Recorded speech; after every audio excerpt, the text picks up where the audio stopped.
Welcome back to art class. Today we're going to be finishing our Hawaiian Tiki mask. If you did not finish tracing with a Sharpie over your pencil lines, you're going to do that first. Then we're going to make it even more tropical by adding some leaves in the background of our artwork using some oil pastels. I'm pretty much going to fill up my entire background just with the drawing of the oil pastel leaf. I'm not really shading it in, I'm just drawing like the outline and then some of the vines. So you can use a variety of different greens if you have those. Don't forget writing your name on the front of your artwork. I know we have it on the back, but we should also write it on the front for display purposes. We're going to be using a black tempera cake. So waking up that black color, making sure you have lots of water. If you don't have enough water on it, it will be very, very dark and you may not be able to see your oil pastel leaves through them. So just make sure you're using a big brush, lots of water, waking up that black for the background. Then we're going to move on to some of our other colors. You can also paint the inside of your mouth black as well. You will get a set that looks like this with a warm color set and a cool color set. You're also going to be getting some neon colors today. So if you do want some very bright glow in the dark neon colors for your Tiki mask, you totally can do that as well. In one of my other videos, I did use a brown for the background of my Tiki mask. So you can think about that.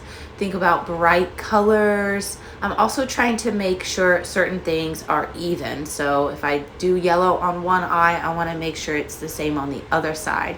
So we are making a symmetrical mask.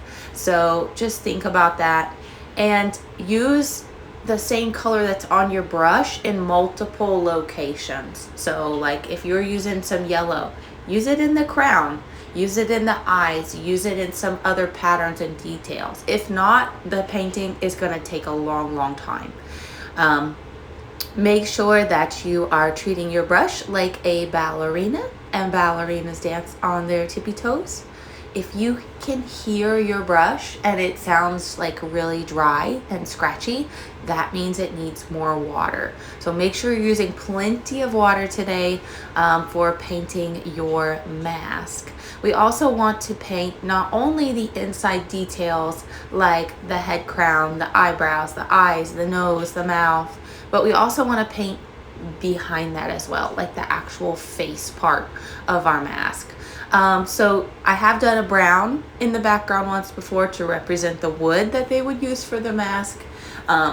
You could use other colors. I decided I did not like the green that I painted, and so I tried to make it brown. You will have a brown at your desk, so don't worry about that. You will have a light brown at your desk and you will have a dark brown at your desk. Both of those colors would be good background colors for your mask, as the masks are typically made from the Tiki statues that are usually carved from wood.